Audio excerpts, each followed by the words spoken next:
সিটে হেলান দিয়ে শুয়ে আছি আর ভেঙে যাওয়া স্বপ্নগুলো নিয়ে ভাবছি। তখন একজন হঠাৎ বলে উঠল, মামা, ভাড়াটা দেন। তার কথাই আমার ঘোর কাটল। মানুষটি হলো বাসের হেল্পার, ভাড়া নিতে আসছে। তার কথাই মানিব্যাগটা বের করলাম।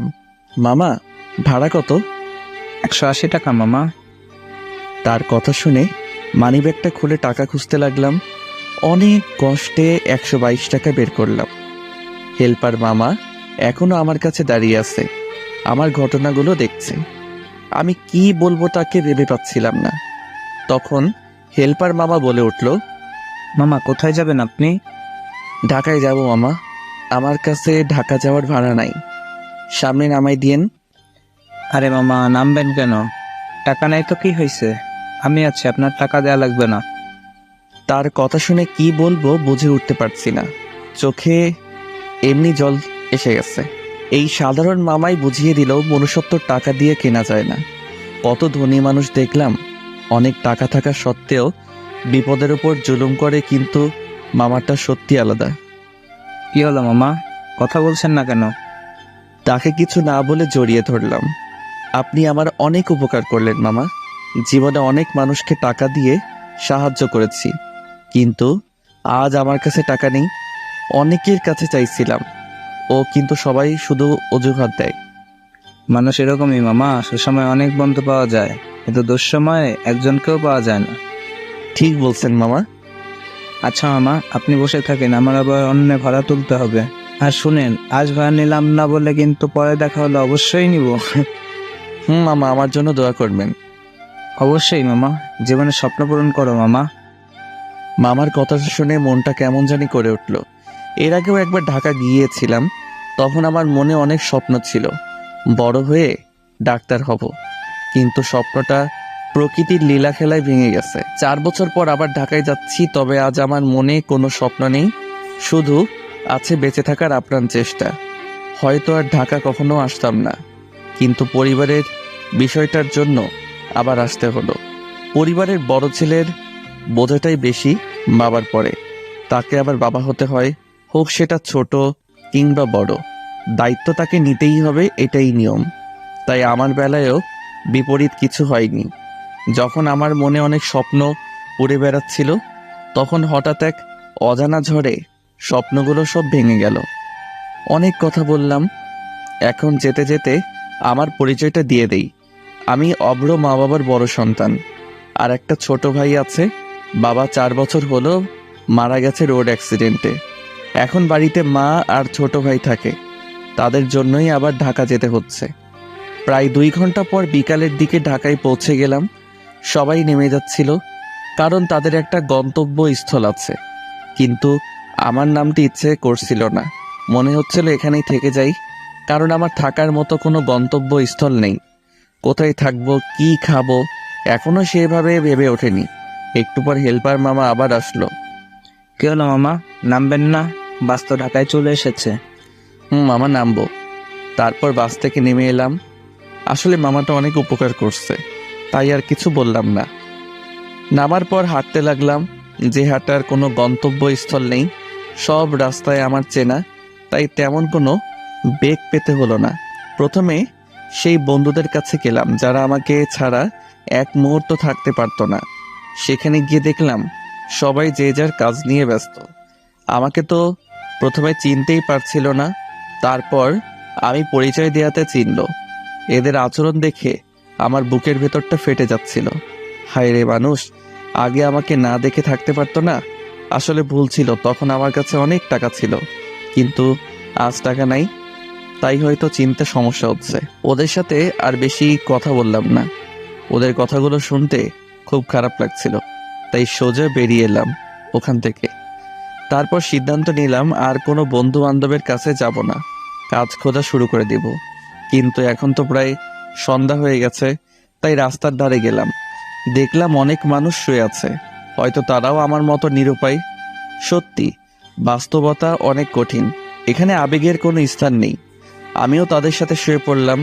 খুব ক্ষুধা লেগেছিল, কিন্তু খেলাম না, কারণ হাতে যে টাকা ছিল তা দিয়ে কাল চলতে হবে। না জানি সামনে আরো কতদিন এভাবে থাকতে হবে। পরদিন সকালে ঘুম থেকে উঠলাম, উঠে অবাক হয়ে গেলাম। রাস্তায় রাতের মতো আর কোনো মানুষ শোয়ে নেই। সকাল খুব একটা বেশি হয়নি, হয়তো সবাই পেটের ক্ষুধা নিবারণের চেষ্টা করছে। ওদের কাহিনী দেখে সত্যি খুব ভালো লাগছিল। ওদের মধ্যে হয়তো বড় লোকদের মতো এত টাকার নেশা নেই, শুধু দুবেলা খেতে পারলে মনে হয় খুশি ওরা। খুব ক্ষুধা লেগেছিল, তাই রাস্তার পাশে পাউরুটি আর কলা খেলাম। তারপর চাকরির খোঁজে বের হলাম। সারাদিন অনেক খোঁজাখুঁজি করলাম, কিন্তু সবারই এক কথা, চাকরি নেই। আর তাছাড়া গ্র্যাজুয়েটও কমপ্লিট করিনি, যে কোনো কোম্পানিতে ইন্টারভিউ দিব। দেখতে দেখতে সন্ধ্যা হয়ে গেল। আজকেও সেই রাস্তায় রাত কাটাতে হবে। শহরে এসে কাজের চাপে বাড়ির কথা ভুলে গিয়েছিলাম। বাড়িতে যে আমার জন্য একজন অধীর অপেক্ষা করতেছে সেই কথা খেয়ালই ছিল না। একটু পর মাকে ফোন দিলাম। কিরে বাবা, সেই কালকে গেছিস, এখন পর্যন্ত একবারও তো ফোন দিস নাই। কত টেনশনে ছিলাম জানিস?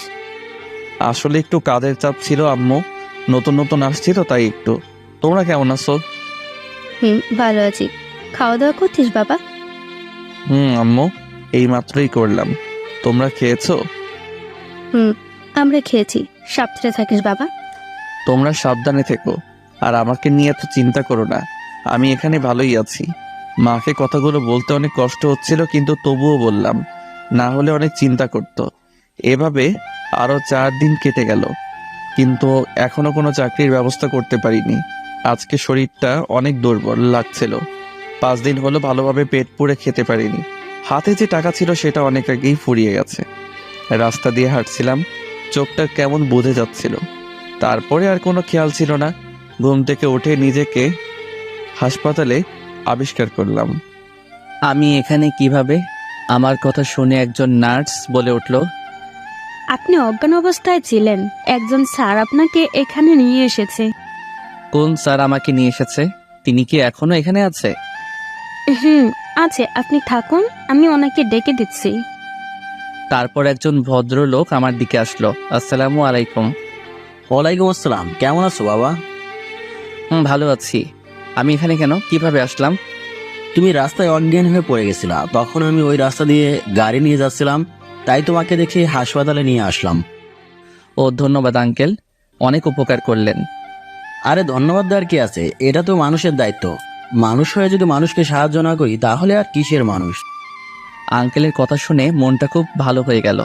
তাকে দেখে মনে হচ্ছে এখনো পৃথিবীতে ভালো মানুষ আছে। সবাই কি তাই বোঝে আঙ্কেল? আচ্ছা বাদ দাও, তোমার বাসা কোথায়? আঙ্কেলের কথা শুনে চুপ হয়ে গেলাম। কি বলবো, আমার কোনো থাকার জায়গা নেই।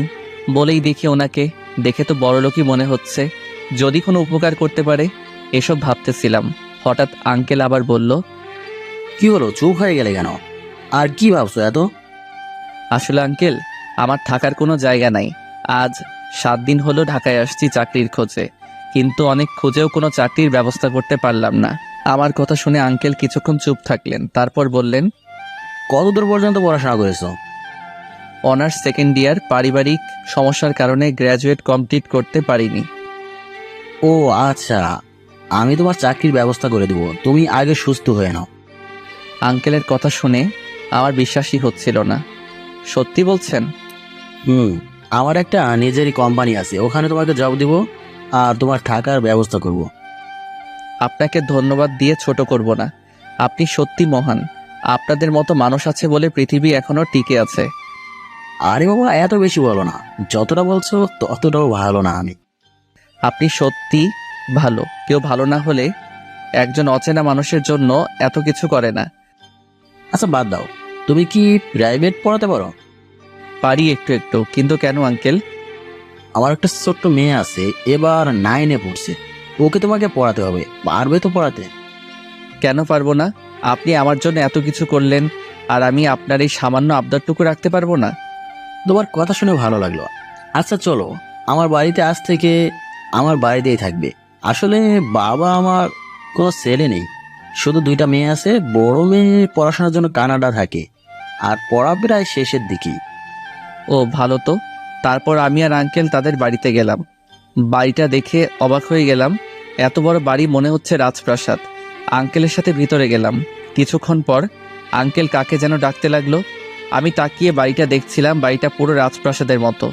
মনে মনে ভাবলাম, আল্লাহ তাআলার খেলা বোঝা বড়ই কঠিন। কিছু মানুষের টাকার অভাব নেই, আর কিছু মানুষ ভালো মতো খাওয়ার টাকা পায় না। তারপর একজন মহিলা আসলো, বয়স্ক মনে হলো। কি হলো, এত ডাকছো কেন? কোথায় দেখো, এতক্ষণ ধরে ডাকতেছিলাম, কোনো খোঁজ খবর নাই। তারপর মহিলাটি আমার দিকে তাকালো। আমি একবার তাকিয়ে নিচের দিকে তাকিয়ে রইলাম। এটা কে? হঠাৎ কাকে ধরে নিয়ে আসছো? আরে বলো না, ওকে হাসপাতালে পেয়েছি। আজ গাড়ি নিয়ে অফিসে যাওয়ার সময় দেখলাম রাস্তায় অজ্ঞান হয়ে পড়ে আছে। তারপরে হাসপাতালে নিয়ে গেছিলাম। ছেলেটার সাথে কথা বলে ভালোই লাগলো, তাই বাড়িতে নিয়ে আসলাম। ওহ, ভালোই করেছো। আমাদেরও কোনো ছেলে নাই। তারপর আন্টি আমার উদ্দেশ্যে বলল, তা বাবা, তোমার নাম কি? আমার নাম অভ্র। খুব সুন্দর নাম। তোমার বাড়িতে কে কে আছে? আন্টি, বাড়িতে মা আর ছোট একটা ভাই আছে। কেন, তোমার বাবা নেই? বাবা মারা গেছে 4 বছর আগে রোড অ্যাক্সিডেন্টে। সরি বাবা, বুঝতে পারিনি, হঠাৎ তোমাকে কষ্ট দিলাম। না, সরি বলার কি আছে আন্টি? যা সত্যি তাই তো বলেছেন, মনে করে না দিলেও কি এটা ভোলার বিষয়? বাবা, ঠিক বলেছ। বাবা, সত্যি তুমি মহান। আরে তোমরা কি শুরু করেছো? ছেলেটা হাসপাতাল থেকে আসলো, আর তুমি তাকে আর তার বাবার কথা মনে করিয়ে দিচ্ছ। আচ্ছা বাবা, তুমি উপরে চলো, তোমার রুমটা দেখিয়ে দেই। তারপর আন্টির সাথে উপরে গেলাম। বাড়িতে অনেকগুলো ঘর আছে। আন্টি আমাকে উপরতলায় একটা কোণার ঘরে নিয়ে গেল। ঘরটা দেখতে খুব সুন্দর ছিল, অনেক সাজানো গোছানো। বাবা, এটা হলো তোমার ঘর, আজ থেকে তুমি এখানে থাকবে। ঠিক আছে আন্টি, আপনারা সত্যি মহান। কাউকে না জেনে না চিনেই থাকতে দিচ্ছেন। এখানে মহানের কিছু নেই বাবা, মানুষকে সাহায্য করাই তো মানুষের ধর্ম। আর তাছাড়া তোমাকে আরো ভালো লেগেছে, আর খুব ভালো ছেলে মনে হয়েছে। দোয়া করবেন আন্টি, আপনাদের বিশ্বাসটুকু যেন রাখতে পারি। অবশ্যই। এখন ফ্রেশ হয়ে নিচে আসো, আমি তোমার জন্য খাবার রেডি করছি। তারপর আন্টি চলে গেল। আমি খাটের উপর গিয়ে বসলাম আর ভাবতে লাগলাম গত 7 দিনের কথাগুলো। কেমন ছিলাম আর কি হয়ে গেলাম। কত স্বপ্ন দেখতাম, একজন বড় ডাক্তার হব, মানুষকে সাহায্য করব, কিন্তু মধ্যবিত্তদের আসলে স্বপ্ন মানায় না, সেটা এখন ভালোই বুঝতে পারি। হঠাৎ আন্টি নিচ থেকে ডাকতে লাগলো খাওয়ার জন্য। তারপর ফ্রেশ হয়ে নিচে খেতে গেলাম, দেখলাম আঙ্কেল বসে আছে। একটু পর খাওয়া শুরু করলাম, তখন আঙ্কেল বলল, আচ্ছা অব্র, তুমি কবে থেকে কাজে জয়েন করতে চাচ্ছ? আপনি যেদিন থেকে বলবেন, আমার কোনো প্রবলেম নেই। আচ্ছা, তাহলে তুমি কালকের দিন পর থেকে কাজে যাবে। এই 2 দিন রেস্ট নাও। ঠিক আছে। তারপর খাওয়া শেষ করে রুমে চলে আসলাম। অনেক ক্লান্ত লাগছিল, 7 দিন হলো ভালোভাবে ঘুমাতে পারিনি। হঠাৎ সেই রাস্তার মানুষগুলোর কথা মনে পড়ল। আমি তো 7 দিন হলো ঘুমাতে পারি না, আর তারা তো সারা জীবনই ঘুমাতে পারে না, এভাবে জীবনটা কাটিয়ে দেয়। সেদিন রাতে সিদ্ধান্ত নিলাম, জীবনে যদি বড় কিছু হতে পারি, এই রাস্তার মানুষগুলোর জন্য কিছু করব। এসব ভাবতে ভাবতে ঘুমিয়ে পড়েছিলাম। সন্ধ্যায় আন্টির ডাকে ঘুম ভাঙে। ঘড়িতে তাকিয়ে দেখলাম 5টা বেজে গেছে। এতক্ষণ ঘুমিয়েছিলাম। তারপর ফ্রেশ হয়ে বাইরে আসলাম, দেখলাম আন্টি রান্না করতেছে। আমাকে দেখে আন্টি বলল, অব্র, ছাদে যাও, ওখানে ভালো লাগবে। আচ্ছা আন্টি। একটু পর ছাদে গেলাম, দেখলাম একটা মেয়ে কার সাথে যেন ফোনে কথা বলছে। হেসে হেসে আমাকে দেখে কথা বলা বন্ধ করে দিল আর বলল, আপনি কে, আর আমাদের বাসায় কি করছেন? আমি অভ্র, আপনাদের বাড়িতে। আর কিছু বলতে যাব তার আগে মেয়েটা বলে উঠল, ও, চিনেছি। আপনি তাহলে সেই ছেলে যাকে বাবা আমাদের বাড়িতে থাকতে দিয়েছে। আর শুনলাম আপনি বলে আমাকে পড়াবেন। ঠিকই শুনেছ। কোন ক্লাসে পড়ো? 9-এ পড়ি।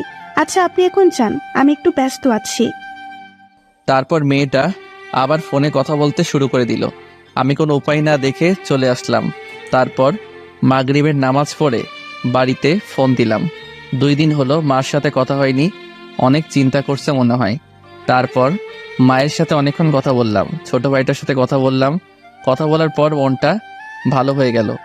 কিছুক্ষণ পর আন্টি রাতের খাওয়ার জন্য ডাক দিল। ফ্রেশ হয়ে খেতে গেলাম, দেখলাম আঙ্কেল আর তার মেয়েটাও আছে। খাওয়া শুরু করলাম, তখন আঙ্কেল বলল, এটা আমার মেয়ে জুই, ওকে তোমাকে পড়াতে বলছিলাম।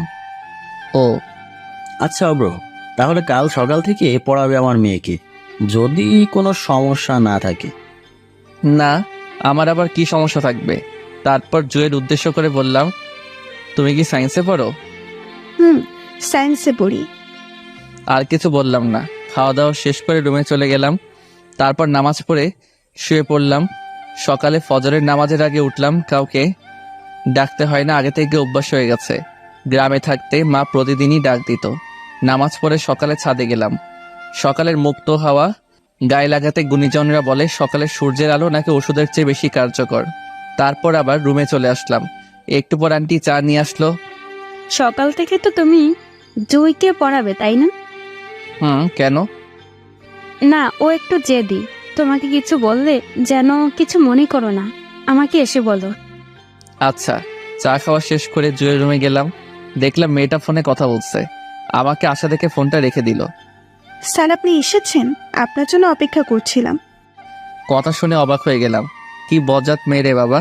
দেখলাম ফোনে কথা বলছিল আর ও নাকি আমার জন্য অপেক্ষা করতেছে। কি হলো স্যার, কি ভাবছেন? আমি যে আপনাকে স্যার বলেছি ওই জন্য রাগ করেছেন নাকি? আরে না, রাগ করবো কেন? আমি তো তোমার স্যারই। আপনি আমার পালের স্যার। কি সুন্দর কথা বলছিলাম, আর এসে ডিস্টার্ব করে বলতেছে আমি তোমার স্যার। জুই কথাগুলো খুব আস্তে আস্তে বলল। কি বললে তুমি? কই কি কিছু না তো স্যার। না, কি যেন বললে, ভালোভাবে শুনতে পাইনি। হ্যারি স্যার, বাদ দেন, এখন পরিচয় হয়ে নেই আপনার সাথে। হুম।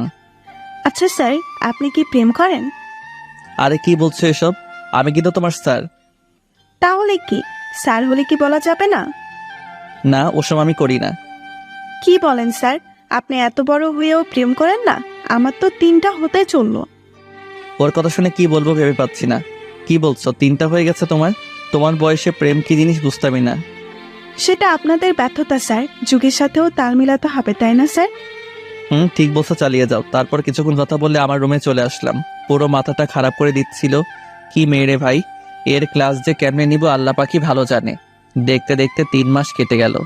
এই 3 মাসে আঙ্কেল আন্টিদের কাছে অনেক প্রিয় হয়ে গেছি। এখন সব কাজে আমার পরামর্শ চায় তারা। আর আমার জুয়ের সাথে ভালো সম্পর্ক হয়েছে। বলতে গেলে আমিও তাদের পরিবারের একজন সদস্য এখন। কাল নাকি তাদের বড় মেয়ে আসবে, তাই আঙ্কেল আমাকে এয়ারপোর্টে যেতে বলেছে। আঙ্কেলের নাকি একটা কাজ পড়ে গেছে, তাই যেতে পারবে না। তাই সকাল সকাল আমি আর জুই গাড়ি নিয়ে বেরিয়ে পড়লাম এয়ারপোর্টের উদ্দেশ্যে। এয়ারপোর্টে গিয়ে অনেকক্ষণ বসে থাকলাম, কিন্তু এখনো ম্যাডামের আসার নাম নেই। খুব বিরক্ত লাগছিল। আর কতক্ষণ এভাবে বসে থাকবো জুই? কখন আসবে তোমার বোন? আসবে ভাইয়া, একটু ওয়েট করেন। জুয়ের সাথে এখন ভালো সম্পর্ক হয়ে গেছে, তাই এখন আমাকে ভাইয়া বলেই ডাকে। আচ্ছা দেখি আর কিছুক্ষণ। এভাবে আরো 10 মিনিট অপেক্ষা করলাম। কিছুক্ষণ পর সেই অপেক্ষার অবসান ঘটলো। মানে যার জন্য অপেক্ষা করছিলাম সে আসতেছে। একটু পর আমাদের কাছে আসলো। চোখে সানগ্লাস পরেছিল, দেখতে ভালোই সুন্দর লাগছিল। জুই ওর আপুকে দেখে এগিয়ে গেল। পেছনে পেছনে আমিও গেলাম। তারপর 2 বোন মিলে অনেকক্ষণ কথা বলল। আজ 5 বছর পর দেশে আসছে। কতই না ভালোবাসা জমে আছে বোনের প্রতি। আমি অন্যদিক হয়ে অন্য মানুষের ব্যস্ততা দেখছিলাম। সবাই নিজের কাজে ব্যস্ত। কিছুক্ষণ পর জুই আমাকে ডাক দিল। ভাইয়া এদিকে আসেন, ওখানে কি করেন? তারপর ওদের কাছে গেলাম। না, এমনি দাঁড়িয়েছিলাম, তোমরা কথা বলছিলা দেখে। আচ্ছা, আমার আপুর সাথে পরিচয় করিয়ে দিই আপনাকে। দেখলাম ম্যাডাম কার সাথে যেন কথা বলছিল। জুই ডাক দেওয়ায় ফোনটা কেটে আমার কাছে আসলো। তখন আমি বললাম, হাই, আমি অভ্র। আর কিছু বলতে যাব তার আগেই মুখ থেকে কথা বের হচ্ছে না। হবেই বা কি করে, এটা তো সুমাইয়া, মানে আমার এক্স গার্লফ্রেন্ড। দেখলাম সুমাইয়াও আমাকে দেখে কেমন যেন চমকে গেছে। হয়তো সেও ভাবিনি এমনটা হবে। তারপর নিজেকে কন্ট্রোল করে ফেললাম, না হলে জুই বুঝে যাবে। আবার বললাম, আমি অভ্র। খুব ভয় ছিলাম কি জানি কি বলে ফেলে। জুইও আছে, কিন্তু কিছু বলল না। আমি সুমাইয়া, আপনাকে তো চিনলাম না। আসলে আমি আপনাদের বাড়ি। সবটা বলার আগে সুমাইয়া বলে উঠল। কি হলো, তোতলাচ্ছেন কেন? তখন জুই বলে উঠল, আরে আপু, শুভ্র ভাই আমার টিচার, আমাদের বাড়িতে থেকে পড়ায় আমাকে, খুবই ভালো। তারপর কিছুক্ষণ আমার দিকে কেমন জানি করে তাকিয়েছিল, মনে হচ্ছে এখনই খেয়ে ফেলবে। তারপর আমি নিজেই বললাম, জুই এখন যাওয়া যাক, এমনিতেই অনেক দেরি হয়ে গেছে। তাছাড়া আমার একটা কাজ আছে। মিথ্যা বললাম, না হলে সমস্যা হতে পারে আরো। রাস্তায় আমি আর কোনো কথা বললাম না। ওরা 2 জন অনেক গল্পগুজব করলো, হাসাহাসি করলো। আমি শুধু দেখছিলাম সুমাইয়াকে। খুব ভালোবাসতাম ওকে, কিন্তু পরিস্থিতির কারণে ছেড়ে চলে যেতে বাধ্য হয়েছিলাম। সুমাইয়াও আমাকে কয়েকবার দেখছিল। তারপর বাড়িতে চলে আসলাম।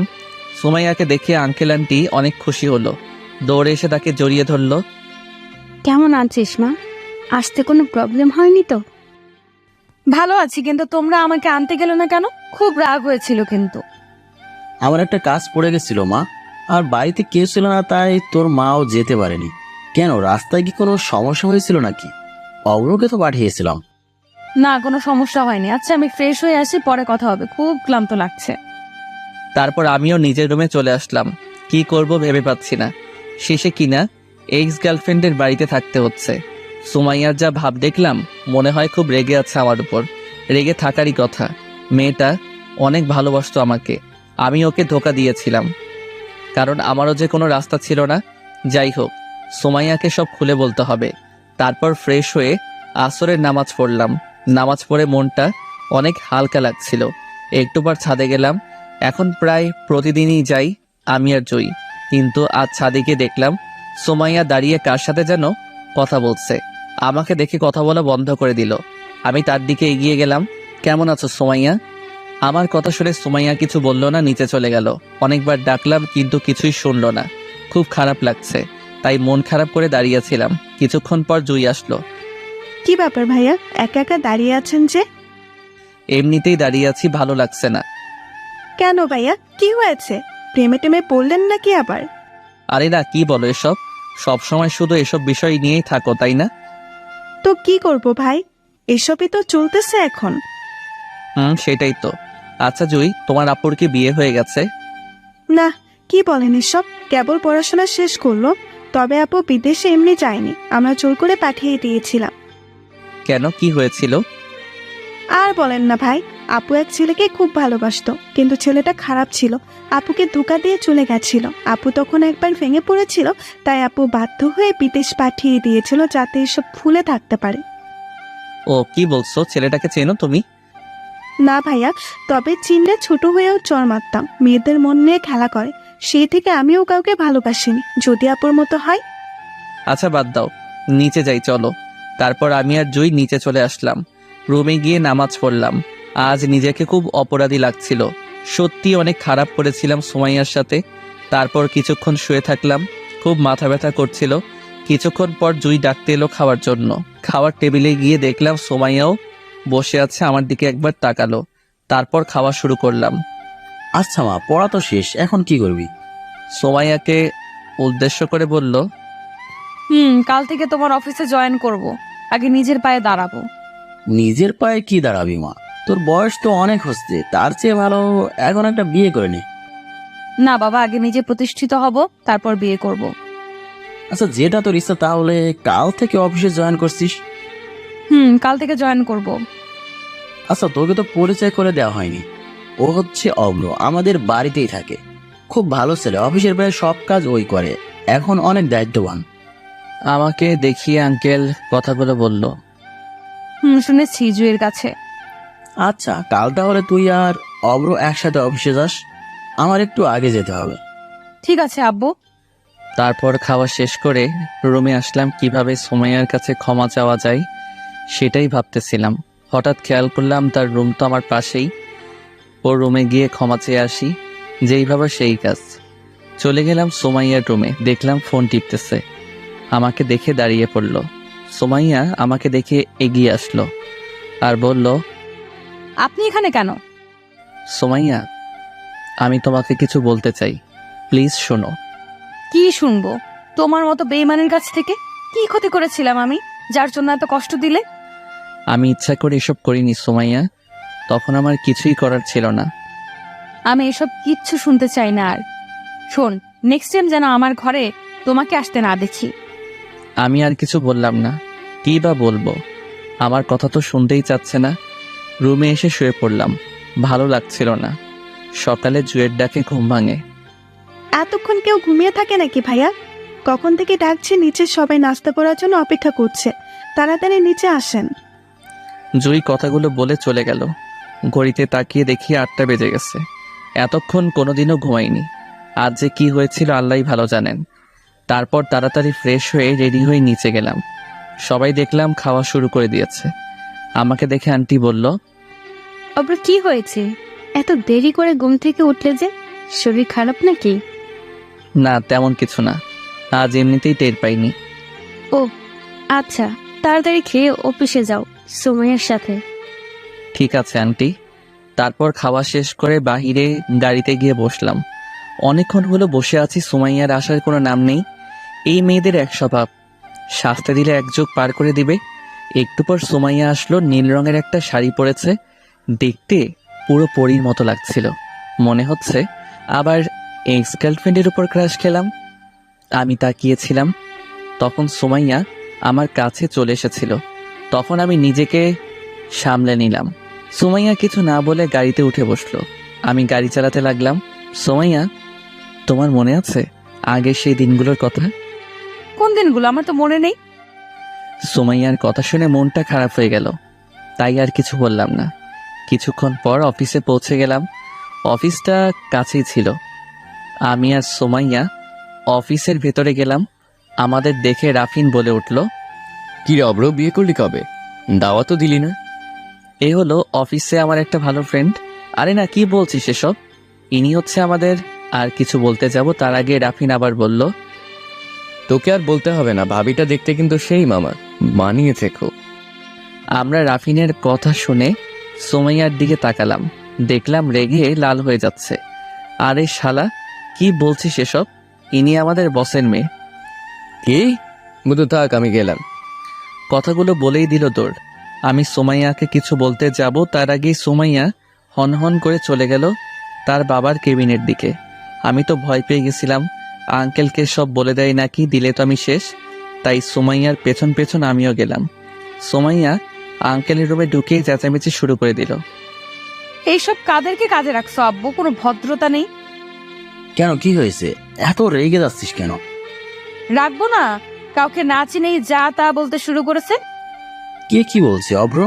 হঠাৎ এভাবে রেগে গেল কেন সুমাইয়া? একটা ভুল বোঝাবুঝি হয়েছে আঙ্কেল। রাফিন ম্যাডামকে না চিনেই অন্য কিছু বলে ফেলছে। অন্য কিছু মানে? আমি কি আপনার বউ হই নাকি? আরে ম্যাডাম, রাগ করছেন কেন? ও তো জানে না, জানলে কি এরকম করতো নাকি?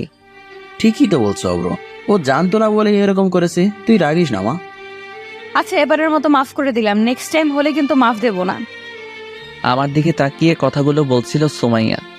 মনে হচ্ছে কাজটা আমি করছি।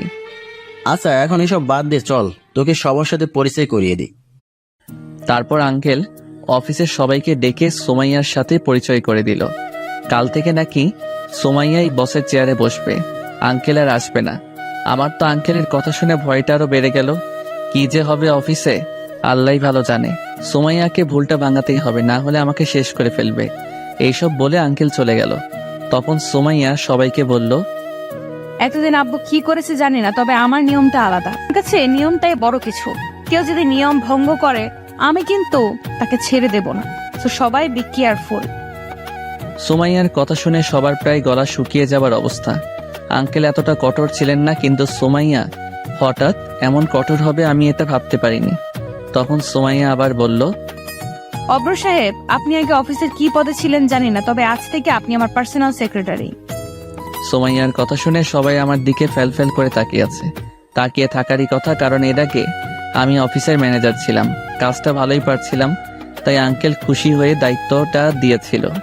ম্যাডাম, আমি তো এর আগে অফিসের ম্যানেজার ছিলাম। তাতে কি? তাছাড়া আপনার ম্যানেজার হওয়ার কোনো যোগ্যতা নেই, তাই আপনি যেটার যোগ্য সেই পদটাই দিলাম আপনাকে। এটা কেমন কথা ম্যাডাম? যোগ্যতা না থাকলে কি স্যার এমনি এমনি দিয়েছে? আমি তো আগেই বলেছি, এর আগে যা হয়েছে সব ভুলে যান। এখন আমি যা বলবো তাই হবে। আমি আর কিছু বললাম না। তারপর সুমাইয়া সবার সাথে আরো অনেক কথাই বলল এবং কথা শেষ করে, এখন সবাই যে যার মতো নিজের কাজে যান। অব্র সাহেব, আপনি এখন আমার সাথে আসেন, এক জায়গায় যেতে হবে। কোথায় ম্যাডাম? সেটা কি আপনাকে বলতে হবে নাকি? ভুলে যায় না, আমি আপনার বস। বালের বস তুমি।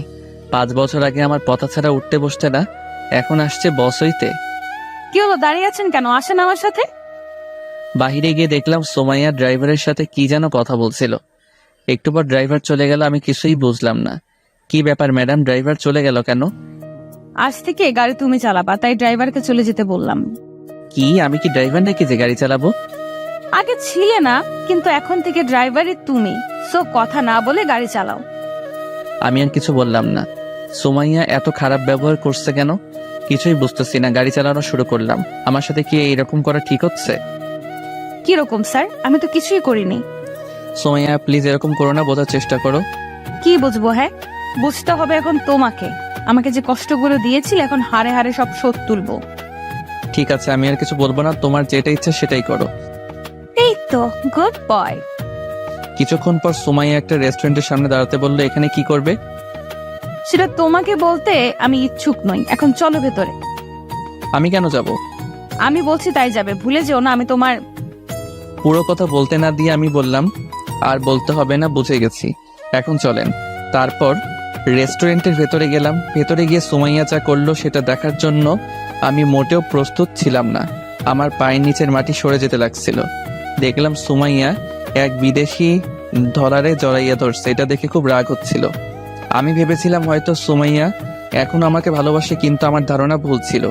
সুমাইয়া আর ওই ছেলে কিছুক্ষণ কথা বললো। তারপর সুমাইয়া আমাকে ডাক দিল। ওদের কাছে গেলাম। অব্র, এ হচ্ছে পিটার। আমি যখন আমেরিকাতে থাকতাম তখন ওর সাথে পরিচয় হয়েছিল। ছেলেটা খুব ভালো। ও তা আমাকে কি করতে হবে? তেমন কিছুই না, ওই পিটারকে খুব ভালোবাসি। তুমি বাবা মাকে একটু বোঝাবে, পারবে না? কি আমি পারবো না ওসব। তাছাড়া তুমি ওই বিদেশির বাচ্চাকে বিয়ে করবে কেন? আমি তো আছি। কি? তোমাকে হাসালে আমায়। একবার বিশ্বাস করে বিদেশ যেতে হয়েছিল, হ্যাঁ, আবার বিশ্বাস যদি করি তাহলে তো উপরেই যেতে হবে। এমন করো না প্লিজ, আমি তখন সত্যি নিরুপায় ছিলাম। আরে বাদ দাও ওসব কথা। তুমি পারবে নাকি তাই বলো। আমি পারবো না ওসব। তুমি আমার অফিসের বস, বাড়ির কিন্তু না। সো আমাকে জোর করতে পারবে না। ঠিক আছে, না বললে তবে বিয়ের দায়িত্বটা তোমাকেই নিতে হবে কিন্তু। সেটা পরে দেখা যাবে, আগে বিয়েটা ঠিক হোক। আচ্ছা, তুমি পিটারের সাথে কিছুক্ষণ কথা বলো, আমি বাইরে থেকে আসছি। ঠিক আছে যাও, আমি দেখতেছি তোমার পিটার কেমন ছেলে। ওর সাথে যেন খারাপ ব্যবহার করো না।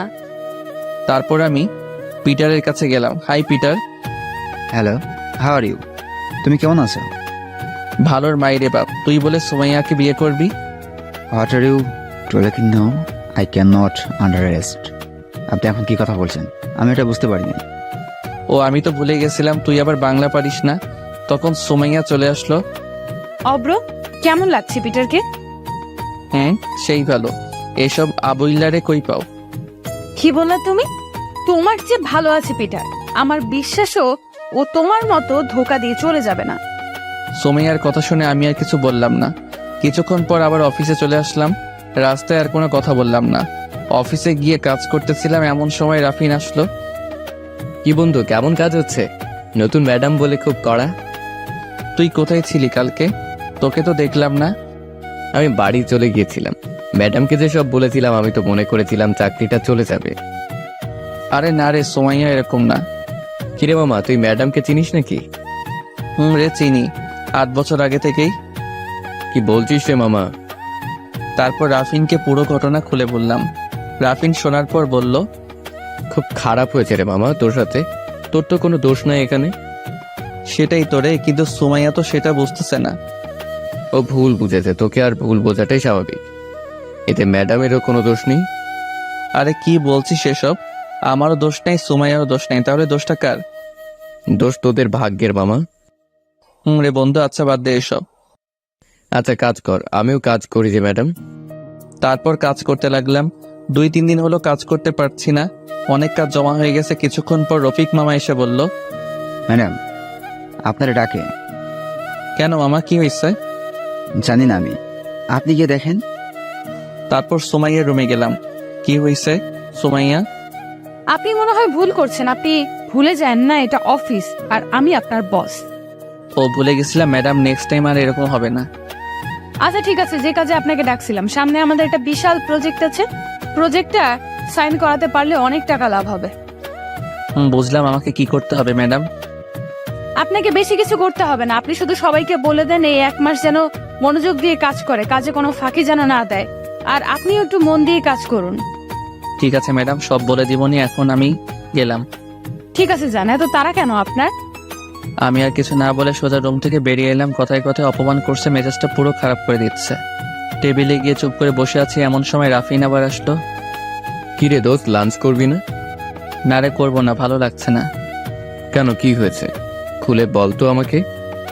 রাফিনকে সব খুলে বললাম আজকের ঘটনা। রাফিন শুনে তো অবাক হয়ে গেল। কি বলছিস রে এসব? ওই ধলারে আমাকে দেখাইয়া দিস, তারপর দেখাবো নি ভালোবাসা কোন দিক দিয়ে আসে। দেশের মানুষের ভাত পায় না, অন্য দেশের মানুষ এসে সিরিয়াল নেয়। আরে এত উত্তেজিত হোস না, কোনো উপায় জানা থাকলে বল। আমার মনে হয় সুমাইয়া এখনো তোকে ভালোবাসে, তোকে শাস্তি দেওয়ার জন্য এসব করছে। আমার বিশ্বাস হয় না ভালোবাসে এরকম করতে পারতো নাকি। সব সময় শুধু আমাকে অপমান করে। আচ্ছা, আমরা একটা গেম খেলি চল, তাহলে বোঝা যাবে সুমাইয়া তোকে ভালোবাসে কিনা। কি গেম খেলবি এই সময়? আমার মাথায় তো কিছুই আসছে না। তোর মাথায় না আসলেই কি অন্য কারো মাথায় আসবে না? তোর গেমের নামটা বলতো আগে। তাহলে শোন, আমাদের অফিসের মিমকে চিনিস না? চিনবো না কেন? ওকে কি বলা যায় নাকি? আমারে তো পাগল বানায় ফেলছিল, কিন্তু ওকে দিয়ে কি করবি? ওরে দিয়ে সবকিছু করবো মামা, তুই খালি দেখ আমি কি করি। এখন চল মিমের কাছে যাই। কেন মিমের কাছে গিয়ে কি করবি? আগে চল, গেলেই দেখতে পারবি। তারপর আমি আর রাফিন মিমের কাছে গেলাম। হাই, কেমন আছো মিম?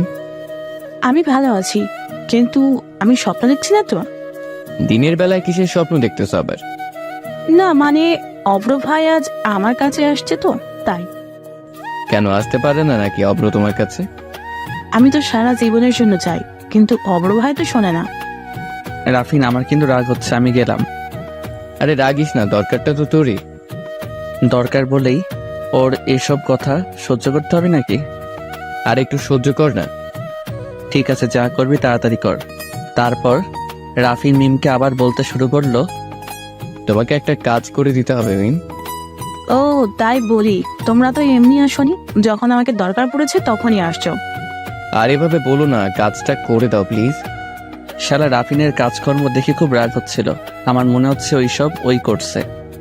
আচ্ছা বলো আগে কি কাজ, তারপরে ভেবে দেখবো করা যায় কিনা।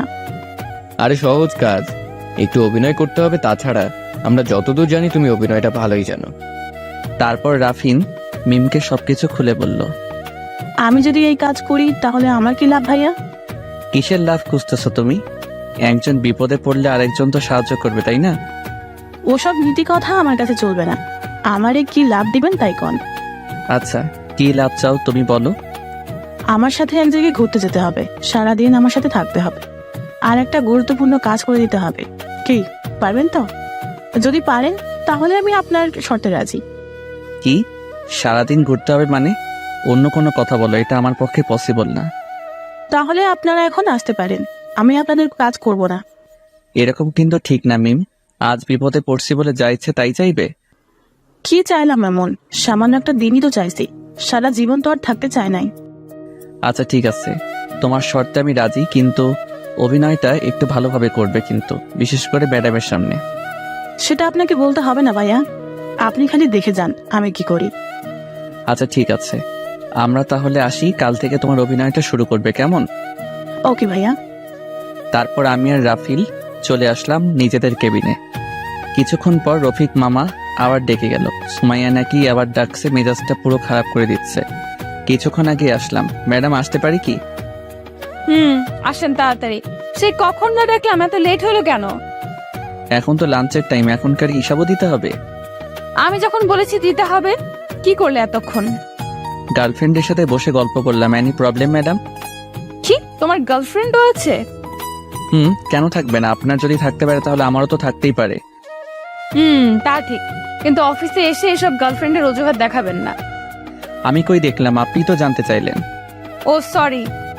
আমি এখন যেতে পারি ম্যাডাম? যান।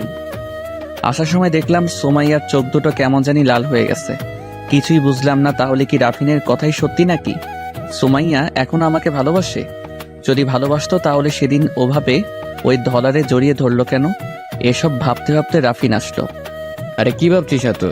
এক্সের প্রেমে পড়ে গেলি নাকি আবার? আরে না, কি বলিস, এমনি বসে আছি। ও তাই বল, আমি তো ভাবছিলাম। তোর সব সময় খালি ফাইজলাম, এসব বাদ দিয়ে ভালো করে কাজ কর, না হলে কিন্তু বুঝতেই পারছিস। বুঝতে পারছি। শালা তোর জন্যই এত কিছু করলাম, আর এখন আমাকেই কথা শোনাচ্ছিস না? থাক তুই, আমি গেলাম। আরে রাগিস না, আমি তো ভালোর জন্যই বললাম। আচ্ছা কাজ কর, আমি গেলাম। তারপর রাফিন চলে গেল। বিকালে আর সুমাইয়া ডাকেনি, আমায় ভাবতে পারছি না। সকালে কয়েকবার ডাকলো, আর বিকালে কি এমন হলো? অফিস শেষ করে বাইরে গাড়িতে বসেছিলাম, কিছুক্ষণ পর সুমাইয়া আসলো, কোনো কথা বললো না। আমি গাড়ি চালাতে লাগলাম। কিছুক্ষণ পর আমি বললাম, কি হয়েছে, মন খারাপ নাকি? না, মন খারাপ হবে কেন, এমনি ভালো লাগছে না। তাই বল, আমি তো ভাবছিলাম ওই চিটার নাকি পিটার তোমাকে ধোকা দিল নাকি, সেই জন্য মন খারাপ। অপ্র সবসময় মজা করবেন, আর পিটার ধোকা দিবে কেন? ও আমাকে খুব ভালোবাসে। আমার মিমের চেয়ে বেশি না, আমাকে ছাড়া তো থাকতেই পারে না, খুব ভালোবাসে আমাকে। তাই নাকি? তোমরা ছেলেরাই সব একরকম, শুধু মেয়েদের মন নিয়ে খেলা করো, একটা গেলেই আরেকটা খোঁজো। কে বলেছে তোমার তাতে ভালো? তুমিও তো নতুন খুঁজে নিছো, এখন আমাকে দোষ দিচ্ছ। না, আসলে তোমার কপালে আমি নাই। ভালোই হয়েছে, তোমার মতো প্রতারকের হাত থেকে তো বেঁচেছি। কথায় কথায় সেই পুরনো দিনগুলোর কথা তুলো কেন? তোমাকে তো বললামই তখন কোনো উপায় ছিল না। কি এমন হয়েছিল তোমার? একবার তো ফোন করে বলতে পারতে, তাহলে হয়তো এমন দিন দেখতে হতো না। সেরকম সুযোগ ছিল না। তোমার কি মনে হয় আমি তোমাকে ভালোবাসতাম না? আগে তো মনে করতাম, কিন্তু সেদিনের পর থেকে তোমার প্রতি আর ভালোবাসা নাই, শুধু আছে ঘৃণা। সেটাই জমিয়ে রাখো। মেয়ে হয়ে জন্মেছে তো তাই বুঝতে পারো না বাস্তবতা কত কঠিন। সব সময় টাকার মধ্যে থাকো। আমার জায়গায় তুমি থাকলে এমনটাই করতে তুমিও। সেটা আমি জানি, এসব কথা আর বলো না আমার সামনে, শুনতে ভালো লাগে না। আমি আর কিছু বললাম না। কিছুক্ষণ পর বাড়িতে চলে আসলাম। বাড়ির কথা খুব মনে পড়ছিল। 2 দিন হলো মায়ের সাথে কথা হয় না। আমি ইচ্ছা করেই বলি না কথা, বললে আরো বেশি খারাপ লাগে। মাকে ফোন দিলাম। কেমন আছো আম্মু? ভালো বাবা, তুই কেমন আছোস? আমিও ভালো আছি। বাপ্পি কেমন আছে? বাপ্পি, ও ভালো আছে। বাবা, একটা কথা বলতাম। বলো, এভাবে বলছো কেন?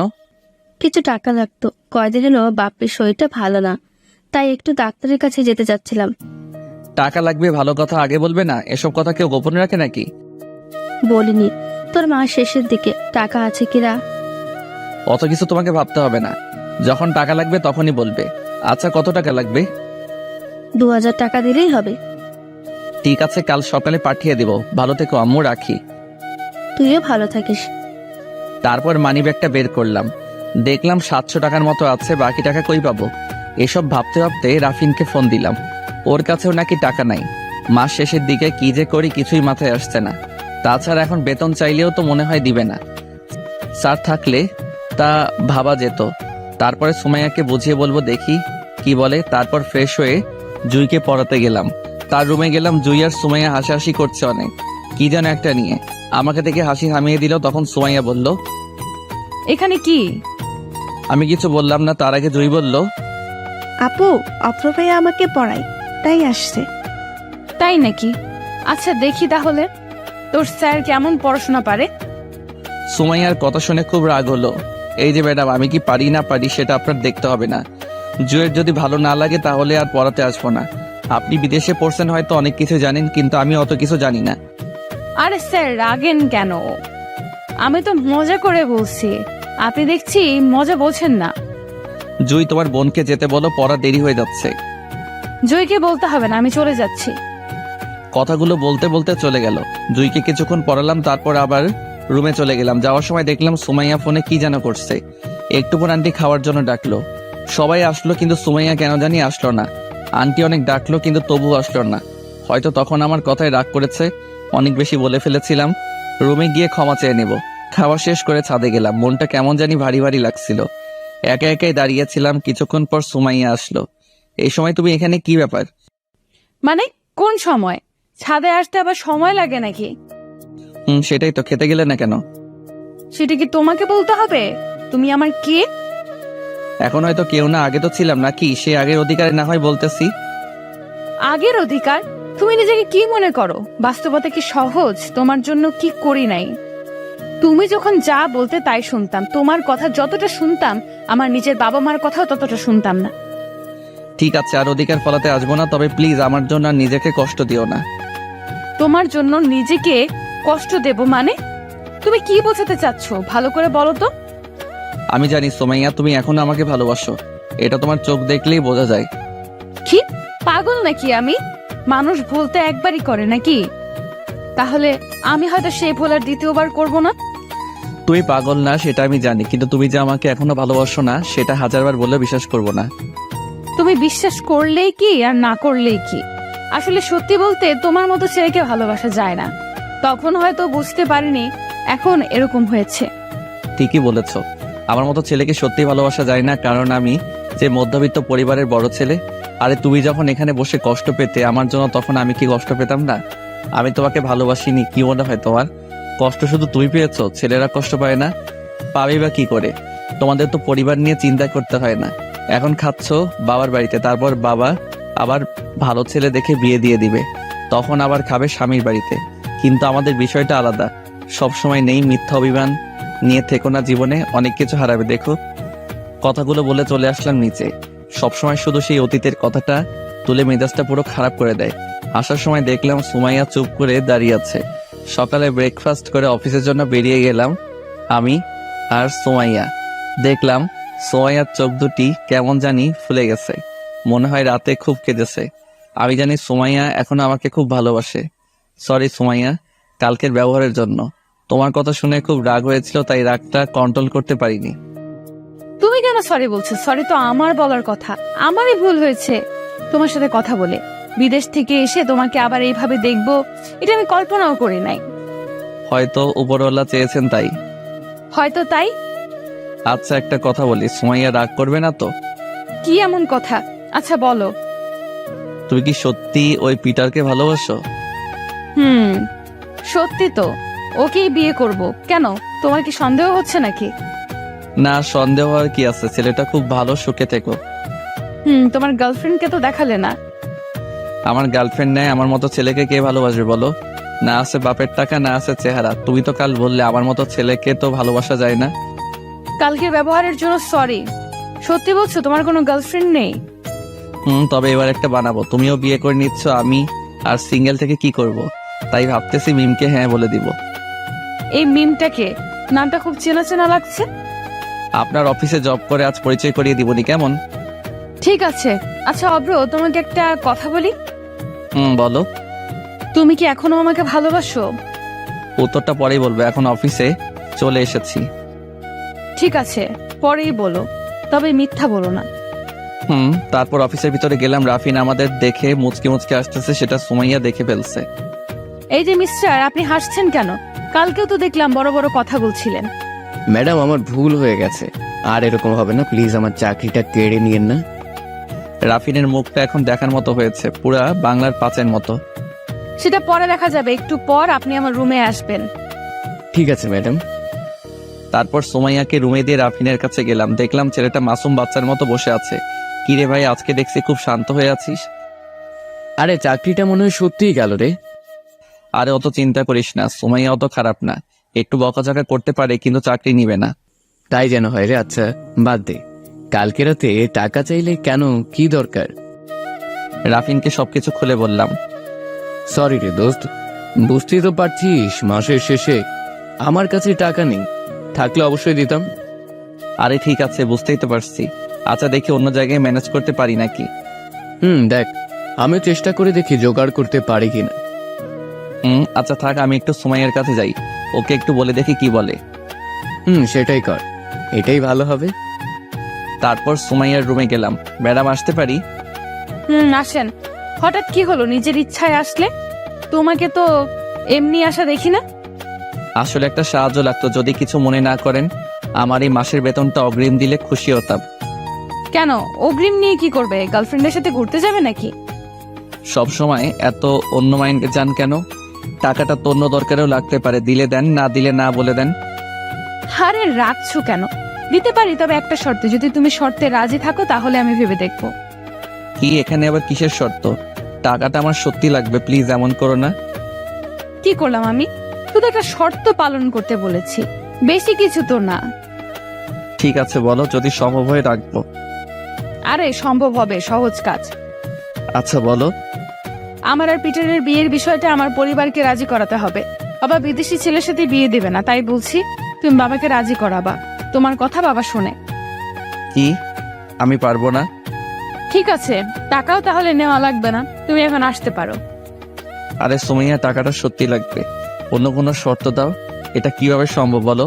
এক্স গার্লফ্রেন্ডের বিয়ে ঠিক করে দিতে হবে, এটা শুনলে সবাই হাসবে।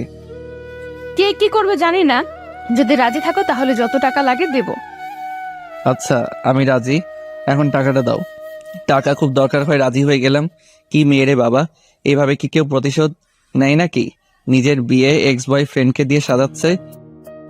এই তো গুড বয়, আমি ম্যানেজারকে বলে দেব যত টাকা লাগে নিয়ে নিও ওখান থেকে। অত লাগবে না, পরের মাসের বেতনটা দিলেই হবে। আচ্ছা তাই নিও। তাহলে কাজটা কবে করছো? কোন কাজ? কি কে বলি বললাম আর এখনই ভুলে যাচ্ছ? ও ওই কথা বলি নাই, বলবো নি এক সময়। বুঝলাম না, তোমার সামনে এত ভালো ভালো ছেলে থাকতে তুমি কেন যে ওই ডলারে বিয়ে করতে চাচ্ছ বুঝতেছি না। তোমার বুঝতে হবে না, আর ভালো ছেলে কই? একবার তো এইসব ভালো ছেলেরা পছন্দ করছিলাম, বিনিময়ে কি পেয়েছি তা তো তুমি ভালোভাবেই জানো। ঠিক আছে, আর বলা লাগবে না, আমি এখন যাই। তারপরে সুমাইয়ার রুম থেকে বেরিয়ে আসলাম। সুমাইয়ার কথাগুলো শুনে খুব খারাপ লাগছিল। তাহলে সত্যি কি সুমাইয়া আর আমাকে ভালোবাসে না? আর বাসবি বা কি করে? খুব অন্যায় করেছিলাম ওর সাথে। আমি আর বসে থাকবো না, আমিও প্রেম করব মিমের সাথে। মেয়েটাও খারাপ না, দেখতে শুনতে ভালোই, কিন্তু প্রস্তাব দিলে কি রাজি হবে? এসব ভাবতেছিলাম, তখন মিম আসলো।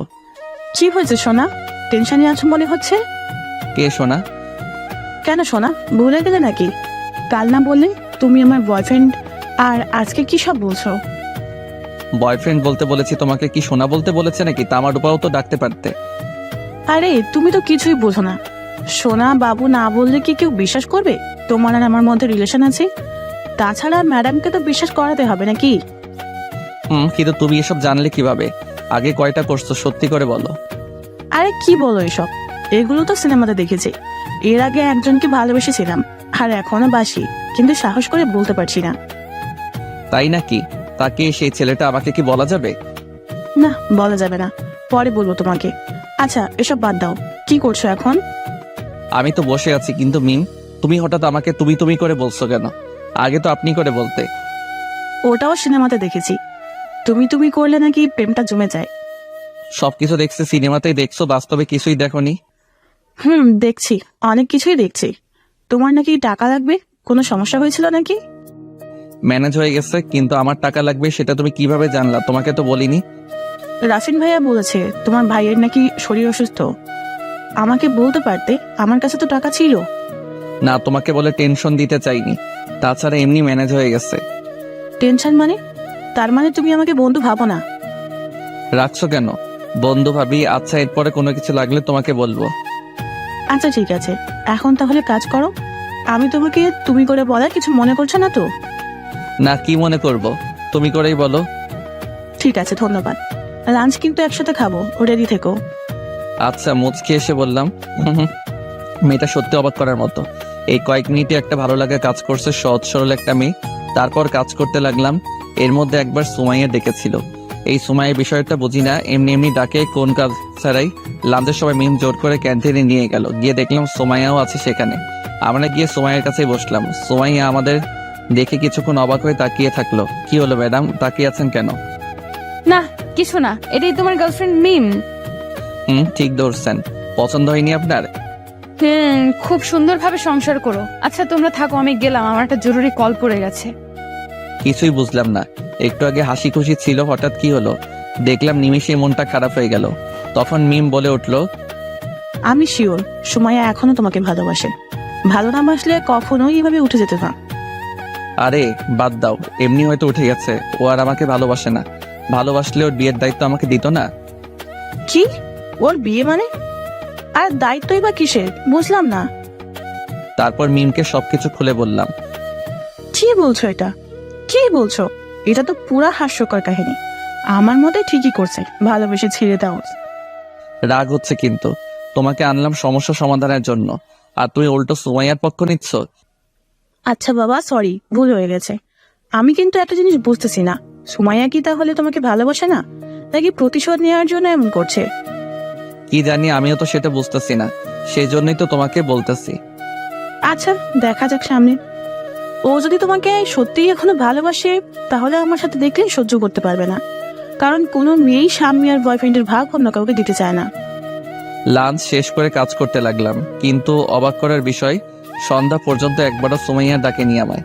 বিষয়টা আমিও বুঝলাম না। সন্ধ্যার পরে অফিস ছুটি হয়ে গেল, সবাই সবার মতো চলে গেল। যাওয়ার সময় মিম কিছুক্ষণ কথা বলল।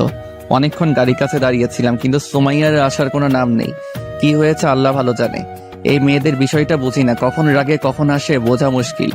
কিছুক্ষণ পর অপেক্ষার অবসান ঘটিয়ে সুমাইয়া আসলো। কি ব্যাপার, এত দেরি হলো কেন? কোনো কিছু না বলে গাড়িতে উঠলো, আমিও আর কিছু না বলে গাড়ি চালাতে শুরু করলাম। একটু পর আমি বলতে শুরু করলাম, কিছু কি হয়েছে? এইভাবে মন খারাপ করে আছো কেন? আমাকে বলতে পারো, সম্ভব হলে সমাধান করার চেষ্টা করব। না, কিছু হয়নি। আচ্ছা অব্র, তোমাকে একটা কথা বলি। বলো। কিছুক্ষণ চুপ থাকার পর বলল, আচ্ছা থাক, অন্য একদিন বলবো। তখন টাকা কিসের জন্য চাইলে? কথা ঘুরাচ্ছ কেন? যা বলো সরাসরি বলো, পরে কিন্তু সময় পাবে না। আমার কথা শুনে সুমাইয়া কিছুক্ষণ অবাক হয়ে আমার দিকে তাকিয়েছিল। তার চোখটা দেখে মনে হচ্ছে আমাকে কিছু যেন বলতে চাচ্ছে, কিন্তু কিসের ভয়ে যেন বলছে না। বললাম তো পরে বলবো, বাদ দাও। আমি যে প্রশ্নটা করলাম সেটার উত্তর দাও। ঠিক আছে, তোমার ইচ্ছা। টাকাটা বাড়িতে দেয়া লাগবে। ছোট ভাইয়ের নাকি শরীর খারাপ, তাই হাসপাতালে নিবে। মাসের শেষ, আমার কাছে টাকা ছিল না, তাই অগ্রিম বেতন চাইলাম। কি বলছো? এরকম একটা সিরিয়াস বিষয় নিয়ে আমি তোমার সাথে মজা করলাম? সরি অব্র। আরে সরি বলার কি আছে? তুমি তো জানতে না। বাদ দাও, যা হয়ে গেছে তা ভেবে লাভ নাই। আচ্ছা অব্র, আমরা কি এখন বন্ধু হতে পারি না? সুমাইয়ার কথা শুনে অবাক হয়ে গেলাম। বন্ধু হবে? আবার মায়াতে জড়াতে যাচ্ছ, কি লাভ তাতে? আমি চাই না আমার জন্য কেউ কষ্ট পাক। তার মানে তুমি বন্ধু হতে চাচ্ছ না, এটাই তো? আরে তেমন কিছু না। তোমার কি সত্যি আমাকে কিছুই বলার নাই সুমাইয়া? ভেবে বলো কিন্তু। আমার কথা শুনে সুমাইয়া আমার দিকে অনেকক্ষণ তাকিয়েছিল। তার চোখ দেখে মনে হচ্ছে অনেক কথা বলতে চাইছে, কিন্তু কিসের ভয় যেন বলতে পারছে না। কি হলো বলো? কি বলবো? বলতে তো অনেক কিছুই চাই, কিন্তু সেটা শোনার যোগ্যতা তো তুমি হারিয়ে ফেলেছো। আচ্ছা ঠিক আছে, আর কোনোদিন বলবো না। হয়তো আমার ধারণা ভুল ছিল। তুমি বললে না আমরা কি বন্ধু হতে পারি না? আমরা তো বন্ধু হয়ে থাকতেই পারি, পুরনো সবকিছু ভুলে। আমি তো বলতেই চাই, কিন্তু তুমি তো বারবার মনে করিয়ে দাও। ঠিক আছে, আর মনে করিয়ে দেব না। এখন তাহলে আমরা আবার বন্ধু। তাহলে আমার সাথে যেন আর খারাপ ব্যবহার না করো। সব সময় তো শুধুই অপমান করো। ঠিক আছে, চলো ঘুরতে যাই এক জায়গায়। কি, এখন রাত হয়ে গেছে তো? তো কি সমস্যা নেই, বাড়িতে আমি ফোন করে বলে দিব। চলো তো। কিন্তু এত রাতে কোথায় যাবে? আরে চলো, আগে গেলেই দেখতে পারবে। তুমি এখন ড্রাইভিং সিট থেকে নামো। কেন? ড্রাইভিং সিট থেকে নামলে গাড়ি চালাবে কে? কেন, আমি কি পারি না নাকি? তাই নাকি? তুমিও গাড়ি চালাতে পারো? আগে জানতাম না তো। আমিও পারি। আমেরিকাতে শিখতে হয়েছিল। তুমি এখন নামো। তারপর সুমাইয়া গাড়ি চালাতে লাগলো। আমিও পাশের সিটে ছিলাম। রাতে গাড়ির হেডলাইটের লাল আলোতে সুমাইয়াকে খুব সুন্দর লাগছিল। মনে হচ্ছিল হারিয়ে যাই এক নতুন জগতে। কত আনন্দ করতাম আগের দিনগুলোতে, দুজন দুজনকে ছাড়া থাকতেই পারতাম না। কত হাসি ঠাট্টা রাগ অভিমান সব মিলিয়ে আনন্দময় সময় পার করতাম। খুব মিস করছি সেই দিনগুলো। কি ব্যাপার অভ্র, কোনো কথা বলছো না যে? কি ভাবছো এত? না কিছু না। জানো সুমাইয়া, আগের দিনগুলোর কথা খুব মনে পড়ছে। খুব মিস করতেছি। আবারও পুরাতন কথা তুলছো? সব ভুলে এখন আমরা নতুন বন্ধু। ও, আমি তো ভুলেই গেছিলাম। আচ্ছা সরি। সরি বলতে হবে না, বন্ধুত্বের মাঝে কোনো সরি নেই। কিছুক্ষণ পর সুমাইয়া গাড়ি থামালো। কি হলো, গাড়ি থামালে কেন? চলে এসেছে আমাদের গন্তব্যে, তাই গাড়ি থামালাম। নামো এখন। এত তাড়াতাড়ি চলে আসলে? নামো এখন তাড়াতাড়ি। গাড়ি থেকে নেমে অবাক হয়ে গেলাম। এটা তো আমার আর সুমাইয়ার পছন্দের জায়গা। আগে প্রতিদিনই এখানে আসতাম, এত হাসি ঠাট্টা করতাম এখানে, একসাথে বসে ফুচকা খেতাম, রাতে দুজন দুজনের হাত ধরে হাঁটতাম। কিন্তু কিছুই বুঝলাম না সুমাইয়া আমাকে এখানে নিয়ে আসলো কেন? কি বোঝাতে চাচ্ছে ও? কি ব্যাপার সুমাইয়া, কোথায় নিয়ে আসলে তুমি? কেন, তোমার ভালো লাগেনি? আগে না বলতে অনেক ভালো লাগে তোমার এই জায়গা, কিন্তু আজ এমন কথা বলছো কেন? আমি সেটা বলিনি সোমাইয়া, অনেক দিন হলো এখানে আসা হয় না, সময় পাইনি। ও, তবে আমি প্রতিদিন এখানে আসতাম। যখন বিদেশে গেছিলাম খুব মিস করতাম এই জায়গাগুলো, জায়গার মানুষগুলোকে। বিদেশ থেকে আসার পরেও প্রতিদিন আসতাম, তবে আগের মতো আর ভালো লাগে না এখানে আসতে। কেন ভালো লাগবে না কেন? এমনি, বাদ দাও, চলো একটু ঘুরে আসি। চলো। তারপর দুজন হাঁটতে লাগলাম সেই মায়া জড়ানো রাস্তা দিয়ে। সত্যি বলতে অনেক ভালো লাগছিল। আমি কখনো ভাবিনি এমন দিন আবার আসবে আমার জীবনে। অব্র, একটা কথা বলি। বলো।